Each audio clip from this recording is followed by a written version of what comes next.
Ассалаумағалейкум қазақ елі. Мен Табыс Мағұрыпханұлы, Қазақстан азаматы, тіркелмеген нағыз Атажұрт партиясының мүшесі. Мен осы 15 күннен бергі Қытай полициясы жағынан Қытайға КАМАЗ айдап кірген жерінен тұтқындалған Әлімнұр Тұрғанбайұлына араша сұрау себебімен осы видеоны түсіріп отырмын.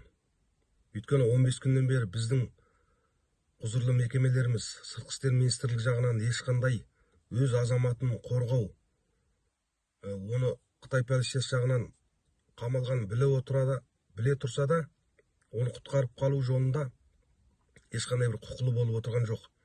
Сол себепті мен халықаралық бірлескен мемлекеттер ұйымынан және халықаралық адам құқығын қорғау ұйымдарынан осы Әлімнұр Тұрғанбайұлына араша болып, оның фашист Қытайдың полициясы жағынан тұтқындалғандығын және олардың Әлімнұр Тұрғанбайұлының ертерек бостандыққа шығуын, ертерек еліне, Қазақстан еліне қайтарылуын өтініп сұраймын.